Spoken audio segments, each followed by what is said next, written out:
जुल्म की टक्कर में संघर्ष हमारा नारा है, जोर जुल्म की टक्कर में संघर्ष हमारा नारा है। बाबू एकता जिंदाबाद, बाबू एकता जिंदाबाद। हमारी मांगे पूरी करो, हमारी मांगे पूरी करो। आज हम मौजूद हैं राजस्थान की राजधानी जयपुर में, जहाँ पे अभी हम शहीद स्मारक पे मौजूद हैं, जहाँ पे हमारे साथ में बात करने के लिए राजस्थान के जो बाबू हैं वो अनशन कर रहे हैं। तो उनके सदस्य हमारे साथ में मौजूद। सर, आपका हमारे साथ चैनल पे स्वागत है।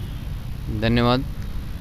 सर, जैसा कि आपकी ये जो धरना प्रदर्शन चल रहा है, तो आपकी मुख्य डिमांड्स क्या हैं और ये कितने दिनों से चल रहा है?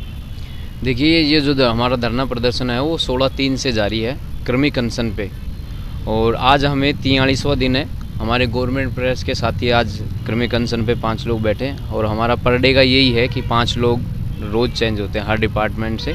क्रमिक अनशन हमारा जारी है, और हमारी मुख्य मांग है हमें जो द्वितीय पदोन्नति है वो 4200 की जाए, और जो हमारा जो 30/10/17 का आदेश था उससे पहले हमें 9840 जो प्रारंभिक वेतन था 25,500 वो हमारा वापस बहाल किया जाए, जो कि गहलोत सरकार द्वारा हमें 2013 में दिया गया था और वसुंधरा सरकार द्वारा इसे कम कर दिया गया। इस तरीके से कुल मिला के हमारे 6 सूत्री मांग पत्र है। अच्छा, तो गहलोत सरकार से आप डिमांड कर रहे हैं। इसके पहले गहलोत सरकार ऑलरेडी दे रहे थे आपको, लेकिन बीजेपी ने उसे ख़त्म किया था।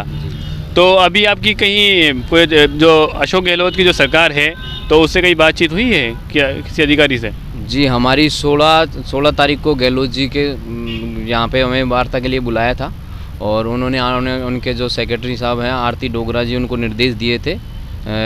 उन्होंने हमारे फर्स्ट दौर की वार्ता अखिल अरोड़ा जी से वार्ता करवाई, और अभी उनसे द्वितीय दौर की जो हमारे शीर्ष मंडल है उनकी द्वितीय दौर की वार्ता जल्दी होने को है।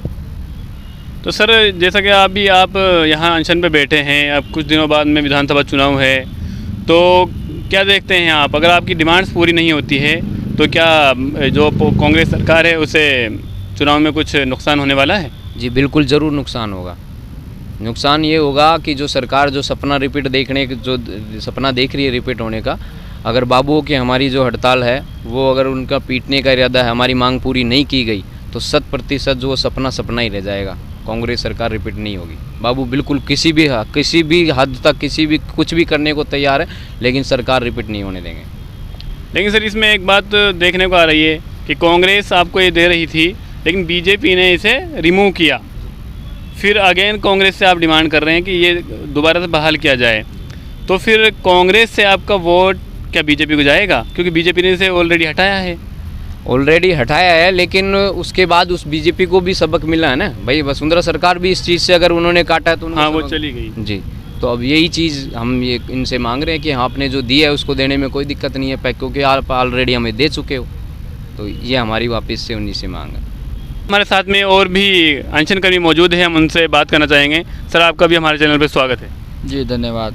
जैसा कि अभी आपने बताया कि क्या आप कांग्रेस को वोट नहीं देंगे। देखो, ये तो वोट देना तो अपने निजी विचार है, इसको तो हम ज़्यादा कहना नहीं चाहेंगे, लेकिन जैसा कि सर्वविदित है, माननीय मुख्यमंत्री जननायक महोदय बहुत संवेदनशील है, और ऐसा परंपरा चली आ रही है कि गहलोत सरकार हमेशा से कर्मचारियों के हित में फैसले लेते आए हैं। और जैसा कि उनका बजट से पूर्व नारा था कि आप मांगते मांगते थक जाओगे, मैं दे देता नहीं थकूंगा। तो इसी क्रम में माननीय मुख्यमंत्री महोदय से निवेदन है हमारा, जो कि जायज़ मांग भी है। हम कोई यहाँ पर बैठ कर ज़्यादा निर्मूल बात नहीं करें, हमारी कोई नाजायज़ मांग नहीं है।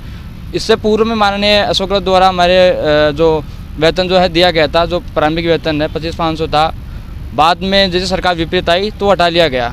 तो मेरा ये मानना है कि माननीय मुख्यमंत्री महोदय को जो पूर्व में वादा किया था, जो पूर्व प्रारंभिक वेतन दिया था बाद में हटा दिया गया, उसको वापस देने में कोई विशेष दिक्कत नहीं आएगी, कोई वित्तीय भार भी नहीं आएगा। दूसरी बात यह है, किसी भी विभाग में जो भी विभागीय कार्य होता है, सबसे पहले फाइल को रखना, पुटअप करना, रनिंग करना, क्लोज करना, सारा काम बाबू पर होता है। कार्यभार बहुत ज़्यादा है, मानसिक प्रताड़ित होता है, क्योंकि वेतन अल्प वेतनभोगी कर्मचारी है। तो द्वितीय पदोन्नति पर 4200 ग्रेड पे की मांग करना, शायद उनके जो फाइनेंस सेक्रेटरी है अखिल अरोड़ा जी है, या उनके सेक्रेटरी मैडम है आरती डोगरा जी, उनको भी अच्छे से पता है, क्योंकि वो भी विभाग में कहीं ना कहीं पदस्थापित है, उनके अधीनस्थ भी बाबू कर्मचारी जो है कार्यरत है। तो मैं समझता हूँ कि माननीय मुख्यमंत्री को जल्दी हमारी जो कर्मिक अनशन चल रहा है बाबुओं का, उसको संज्ञान लेते हुए उनकी मांगों को पूरा करना चाहिए। सर जी, पूरे राजस्थान में आपकी कितनी तादाद है? राजस्थान में अगर मंत्रालय कर्मचारी में बात करें बाबू की तो लगभग 90,000 के आसपास मंत्रालय कर्मचारी है। तो इतने बड़े वर्ग को उनके हकों से वंचित रखना ये तो नाजायज़ बात हो, ये तो कहीं ना कहीं गलत है। और अगर हमारी मांग नाजायज़ है, निराधार निर्मूल बात कर रहे हैं तो हम उसको सिरे से खारिज करेंगे। लेकिन ये जायज़ मांग, अल्प वेतन की कोई कर्मचारी बाबू जयपुर निवासी है, उसका अगर बीकानेर प्रतिस्थापित है तो यहाँ का आना जाना रहना खर्चा महंगाई अपने चरम पर है।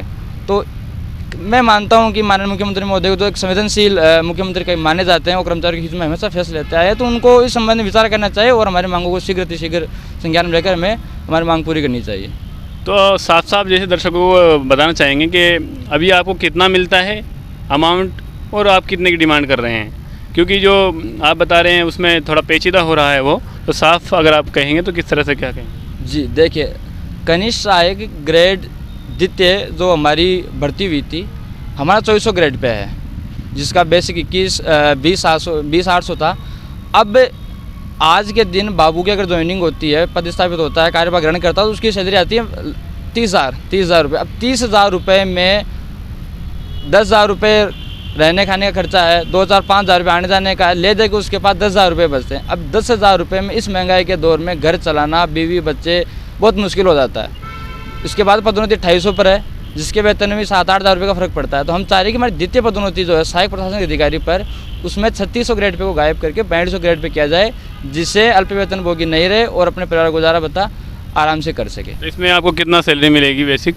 36,000 में सर 50,000 के आसपास हो जाएगी हमारी द्वितीय पदोन्नति पर, जिसमें हमारा आप मान के चलिए 5 साल तो ये 9 साल के बाद हमारी 50,000 सैलरी हो जाए, जो शायद मेरी समझ में कोई विशेष वित्तीय बात सरकार पर नहीं पड़ेगा। तो एट दिस टाइम आपकी लगभग 20 या 21,000 है कि 30,000 है?